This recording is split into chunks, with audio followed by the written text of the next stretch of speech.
Welcome back to TV Toastmasters. I'm Beth Genly, your host for this segment, and as of this interview for the next year, I'm going to be focusing on Pacific Northwest people who are focusing on climate change.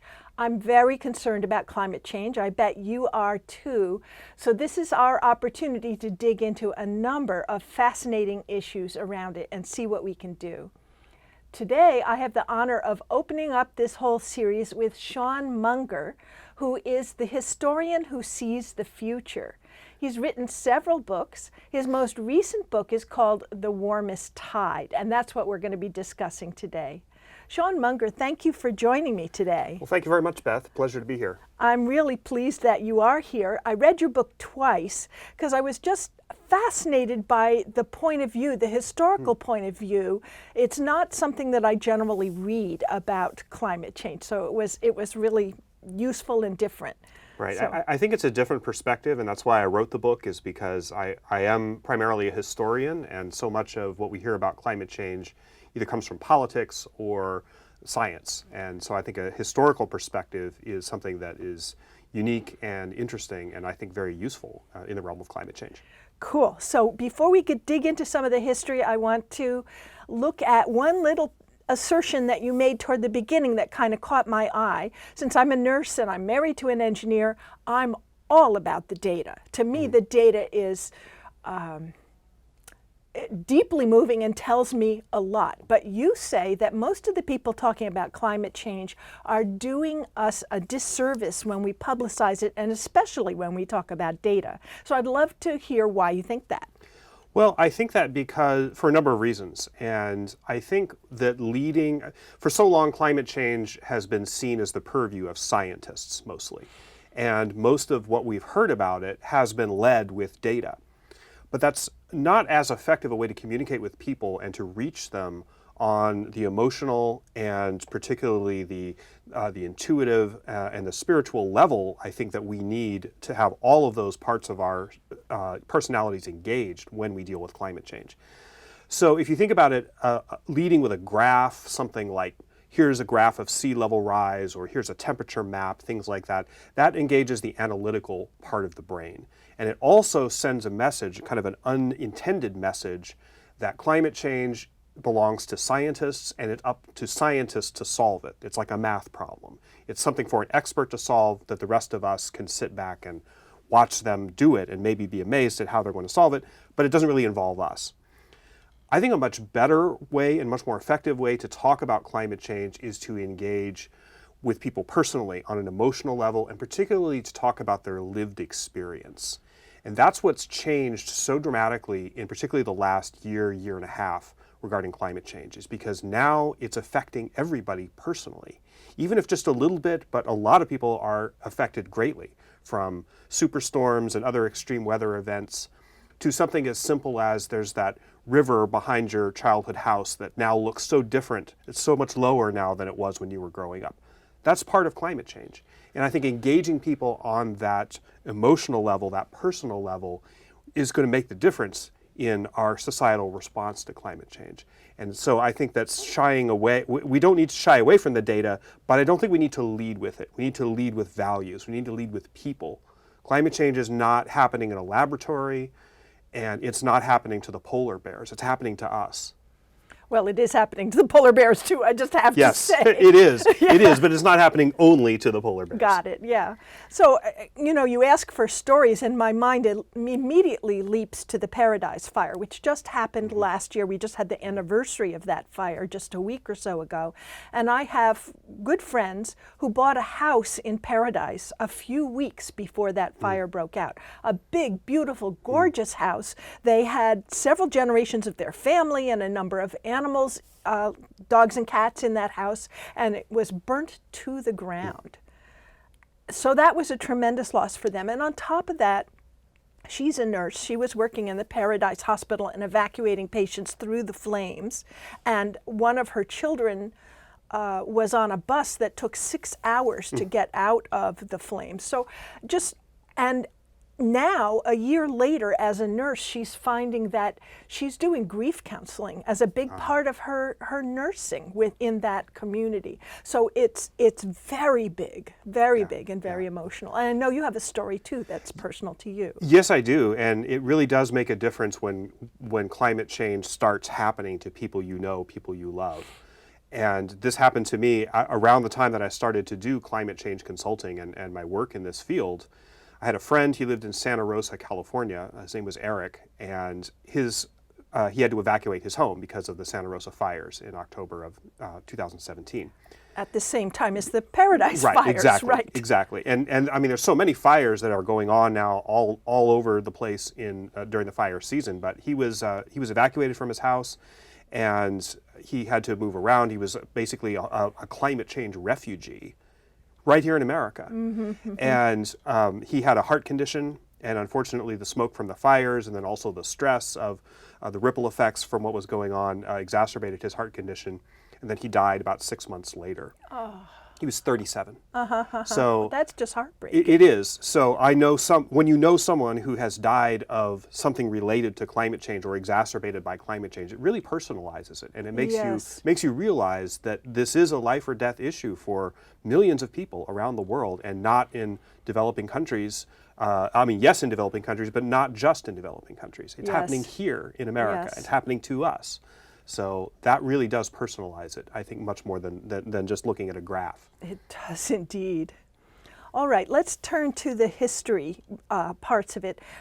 Another thing that really caught my eye in your book was that you said that the history of nuclear weapons has something to tell us about how we're going to handle climate change. Can you talk about that? Yes, I think the history of nuclear weapons, and particularly the threat of nuclear annihilation, is very analogous in many ways historically to climate change. I grew up in the 80s, and in the early 80s it was thought of by many people as not just possible or likely, but inevitable that civilization would be destroyed in a nuclear war between the superpowers. I actually grew up in the 60s, and they were still teaching us to hide under our desks. Right, as if that would do any good. As if it would do any good, and it terrified me as a kid, just terrified me. So what happened, of course, we still have a threat of nuclear weapons, of course, but it's different now than it was during the height of the Cold War. And what happened, there was only ever a very small group of people under whose control nuclear weapons were. So really only a small group of people could ever have decided to launch a nuclear holocaust. And what happened was, somehow, by some process, the small group of people who controlled nuclear weapons realized that there was no political objective worth achieving at the cost of destroying human civilization. I think the same is true of climate change, where 71% of the world's carbon emissions are under the control of just 100 major companies. Of that 71%, over half is in the hands of 25 companies. So the people who can help us take our society to a more renewable base and help us really ameliorate climate change is a very small group of people. And I think similarly to the nuclear weapons story, that small group of economic actors is going to, and is already coming to the very rational conclusion that there is no economic objective worth achieving at the cost of destroying human civilization. So that's why I think that the story of nuclear weapons and the end of the Cold War is analogous to the story of how we are going to eventually solve climate change and how we're going to make the right choice even when the odds seem so daunting. Okay, I want to agree with you, and I want to argue with you already, because of course there's some differences too. Right. And it seems like the main difference is that climate change is certainly happening quickly, but it isn't over in a moment. Right? And it seems to me still that many of the economic actors are trying to pull out those last dollars before they make the moves that we need them to make. Right. Yeah. Well, I agree with you in that sense, but I also think, and it's interesting what you just said, pulling out the last dollars that they can. See, they know that era is ending. They know, and they've known for 40 years. The oil majors had research units on climate change a long, long time ago, so they knew this was coming. And there's a collective understanding that's growing among society that we are going to have to change. We are going to have to, as a global civilization, use less energy, create less waste. Those things are requirements. They're not optional, they're requirements. And I think because it's so intuitive now, and people are really have the consciousness around climate change has grown so big, particularly in the last year, this momentum is going to continue. It's not going to retreat. And I think that I talk about in my book that there are other movements that exhibit that similar pattern in the past. The movement for abolition of slavery, for example, in the 19th century, not just here in the United States, but also in France, in Britain, places like that. So these forces are unleashed, and then they're going to continue to accelerate the pace of change that we need, hopefully in time. That's obviously, we're facing a deadline, and that's very, very clear. But I think as that deadline gets closer, the urgency and the scale of change is going to scale up to the needed change. So that's why I think history is the key to understanding how this is going to play out. You know, the history of slavery that you went over in some detail in the book, or the history of the end of slavery, I found encouraging because it took probably a few decades of people being very, very active and very vocal and building momentum to say this is not right, this is not acceptable, this must absolutely stop, even though our economies are built on this. On this source of energy. We cannot, as a species, allow this to continue. And it did eventually cause those smaller number of people who were slave owners to be stopped. I don't know that they stopped, but they were stopped. Right. Yeah. And the one of the points I make is that the phase out of slavery, which there were many plans for the abolition of slavery that would have taken decades, but in the British Empire and in the United States, it happened fairly quickly. I analogize between William Lloyd Garrison, who was a famous abolitionist newspaper editor in Boston. He started to come up in the 1830s. And Greta Thunberg is basically the William Lloyd Garrison of climate change. She's cuter, though. She's much cuter. She is, very, very much so. But we have, in history, when we see these great movements happening, there are often people like that who are at the flashpoint, who are at the vanguard of this great change, doing exactly what you just said, saying this has to end, it has to end now, and here's why. And they're making a moral case for it. There's been plenty of economic cases and scientific cases for phasing out fossil fuels. But what's happening now is we're reaching a pivot point where it's becoming primarily a moral issue. And Greta Thunberg is the face of that now. Pope Francis was a few years ago and still is a facet of that argument as well. And he's going to be very important in the story of climate change. Awesome. All right, we're going to take a short break. When we come back, we're going to talk about what encouragement history has to offer for us as we face climate change. Hi, I'm Eric Bergman. As a member of TV Toastmasters, I get to learn all about video production, running a TV show. Plus, I get to be on camera interviewing really fascinating Toastmasters who share their stories about their hobbies, their activities, and how they benefit our community. We're bringing a voice for District 7 Toastmasters here in Oregon and Southwest Washington to a TV audience. And TV Toastmasters is a great way to learn how to spread your message and share your stories with a wider audience.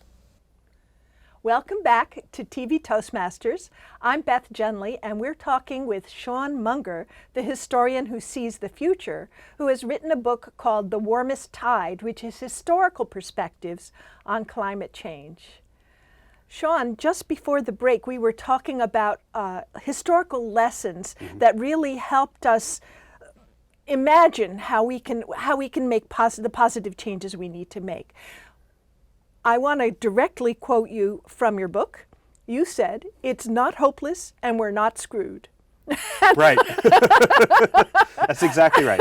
Climate change is not the end of history. And I'm very glad to hear it, because sometimes we get so overwhelmed by fear that we get stuck in those kinds of feelings. Right. tell us a few more historical perspectives that help us see how positive changes can come as we deal with this. Well, I think there are some positive parts of the story, and as historical processes move and change, systems will change very quickly, sometimes catastrophically, and that is in the cards, but that change is not always negative. The world, when world orders kind of replace each other, often there'll be a progression from something to something else that opens up new opportunities that we hadn't thought of before. Climate change is such a big factor, and it's affecting everybody on the planet, and it's going to be such a big change in our history that the changes are going to be almost unimaginable. Everything in our world is going to change from top to bottom. Our economics, our political system, our spirituality, our religions, everything is going to change. And I'm taking a very long historical lens to look at this. But there are other periods of change that are like that in history, and we see different and sometimes more positive things coming out of them. The fall of the Roman Empire was, of course, a very negative thing for the people within the Roman Empire, but it gave us a new era where new things were possible and different things came up to replace the things that had been lost. So eventually we had the Renaissance, and we had a flowering of cultural expression and learning and economics and things like that. That is a long historical lens, because Yeah, the fall of the Roman Empire to the Renaissance is what, 600 years? It's about 1,000 years, but Okay. also there was a lot going on in that 1,000 years Sure. outside of Western Europe, where China was a great civilization, the Byzantine Empire, and the Islamic world. That was the height of the Islamic world, where they reached their zenith in that period. So I think that when climate change changes our history, changes our economics, changes our political system, we're going to find ourselves with new opportunities that we didn't know before. Now, that's not to minimize the effects that climate change is going to have. It is going to be catastrophic for many people. But history works that way, where it taketh away with one hand and it giveth with the other. So, for example, one of the points I make in my book, I said in the first half that we know that we're going to have to use less energy and create less waste. What if that meant that our lives were lived a little bit slower, where there wasn't something coming at us every minute? And so many people, I know, and I'm sure you know, Beth, that there are many people who say that I just feel like I'm overwhelmed. Like, my day happens so fast, and there's all these things coming at me, and there's no time for introspection. And if we lived our lives slower, if the world moved slower, then we would discover time for introspection, more time for our families, more time for spirituality, more time for cultural expression as a species, again, taking a broad brush view, where we would have this opportunity for expression and for understanding that we have perhaps forgotten in the last 250 years of industrial activity that has gotten us into our current situation. So that's what I mean when I say that there are different opportunities and different things that shift to replace things that have been lost. So I was thinking about how that affects me in my life, or how I might see that shift when I was reading your book. And so I'm planning to take a long trip in Europe sometime this year, and I will fly over there. But once I get there, I'm thinking that I will do rail travel, which will be slower and probably a lot more fun. Right. you Right. know, Right. and a very different experience than being on an airplane. Right. And I'm thinking for civilization, we may go back to sailing ships for at least some of what we're doing. Absolutely, Yeah. absolutely, and I think there's a lot of good to be found in there. One of the points I make in my book is toward the end I envision what New York City might look like about 60 or 70 years from now. And this is just a thought experiment, but it may look more like the past than we think it would look like the future, as opposed to the Jetsons scenario, flying cars and glittering skyscrapers. There will be skyscrapers, but they'll probably be green. But imagine if New York City of the future is horse-drawn and dimly lit and moves slower and has more of a feeling of the past and our connection to the past is more easily grasped in an environment like that, rather than a super technological environment where everything is coming at us so quickly and we're just reacting to one thing or the other. That takes a lot of energy, and we know we're going to have to use less energy. So what if we did slow our lives down a bit and take more time for our children, our churches, our reading, our cultural expression, our arts, things like that? These are the kinds of opportunities that I'm trying to think about. Beautiful. In just the last few minutes that we have, you also mentioned that we're going to be a lot more, what's the word I want? Interconnected. Yes. Yeah. I think that's a given, because as we recognize that climate change affects everybody, and it takes a collective solution. Obviously, institutions have to change, economic institutions, government institutions. But we, in our communities, are on the front lines. And we're going to be playing an immensely important role in adapting to climate change and dealing with its effects. And that's going to cause us, it's going to require us to come together. That's not going to be optional. We're going to have to come together and see our similarities and leverage our common interests, as opposed to just pursuing our own self-interest. So as interconnectedness rises as a societal value, imagine the possibilities that we're going to find from that. And most people know this, where they tend to prosper when their communities prosper, when their neighbors are doing well, are prospering, when our children are doing well, and other people's children are doing well. So imagine if our response to climate change involves that kind of interconnectedness, that kind of community. That's where I think we're going to have huge gains, and where I think we're going to be able to do a lot to ameliorate the effects of climate change. That is a beautiful place to end up. Now, in our last few minutes, I want to ask you a question that I'm going to ask each of my guests going forward is, besides your own book, which has a lot more in it than we've been able to talk about, what 3 books would you recommend to our watchers that they would read for more information and more depth? Well, I think there's a lot you can read on climate change. And in fact, in the book, in the footnotes, I give a reading list that I think would be really interesting. One of the books that inspired me, it is somewhat obscure, but I think it's really interesting, and it's called Historical Perspectives on Climate Change. It's by James Roger Fleming, who is a climate historian. I actually know him. He's a great guy. And it's an older book, but it's so readable, it's so quick, it's so concise, but it lays out the history of climate change, of how we know about it, how we found out about it, who discovered it, under what circumstances. It's a great book. Another thing, it's not a book, but something that I think people should read is Laudato Si, which is commonly referred to as the encyclical by Pope Francis. Freely available on the web. Many people have read reports of it, media reports of it, but very few people have actually read it. It's a fascinating document, and it is mostly theological and spiritual. It directly addresses climate change, but it does so from a theological and moral perspective. And I think it's intensely fascinating for those reasons. So Pope Francis wrote it 4 years ago in 2015, 5 years ago, and I think it's still really, really relevant. Another book, I'm a historian, so it's a history book, and I love it, but it's called The Prize, The Epic Quest for Oil, Money, and Power by Daniel Yergin. He won a Pulitzer Prize for it, and it's about the history of oil, basically, which is, of course, a major factor in climate change and how we got to where we are today. But it's a really interesting, and again, it reads like a novel. It's so fascinating about the ins and outs of the oil industry and the history of that. So I would recommend that book as well. Beautiful. Okay, and if more information is needed about you, what you do, your podcasts, your books, where would people go?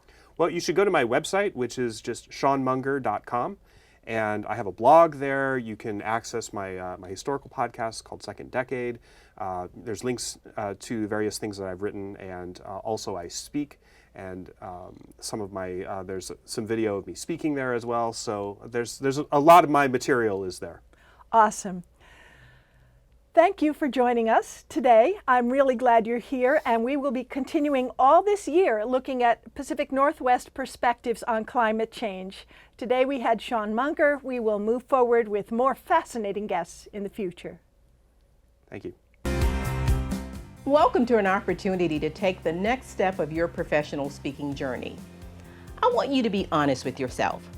Have you ever wished you were a star in a television show? Or at an event where the media is interviewing bystanders and you are wanting to be picked to give your opinion of the event? Well, what if I can offer you a chance to be on TV. Would you take it? That is what I want to offer you now. I'm Dottie Love, Associate TV Producer and Director. Toastmasters International is one of the largest organizations whose mission is to help improve your speaking skills. And District 7 is expanding your opportunities to do speaking via television. We have 4 fully equipped television studios and TV Toastmaster broadcasts to over 500,000 homes, plus a YouTube channel. Who knew? We want to invite you to take advantage of using media and television, either in front or behind the scenes. Let me share a few options that you have. First, you can be a guest on a show. Highlight your business or hobby or your community interest. Anything you're passionate about. Be a featured guest. Secondly, you can train to be a host on an ongoing TV segment. We will train you for that. Third, what about creating your own talk show? We will train you for that as well and give you access to a community media studio to do just that. Or lastly, be behind the scenes, either running a camera or editing shows. You decide which avenue is best for you, and our TV Toastmasters team will help you to navigate to get the most out of your media experience. Personally, I've done them all. I started as a guest, went to hosting, up to directing my own TV show. I don't tell you this to impress you. I tell you this to impress upon you that your personal growth with Toastmasters is directly related to what you take advantage of. And I encourage you to be bold in looking for opportunities to stretch and grow. If this intrigues you, or if you have club members who you think that might be interested in this, please contact us here at TV Toastmasters. I'm Dottie Love, and you can reach me or any of us in the TV Toastmasters family at the contact information at the bottom of the screen. You can also find us on the web. Our website is 7512.toastmastersclub.org.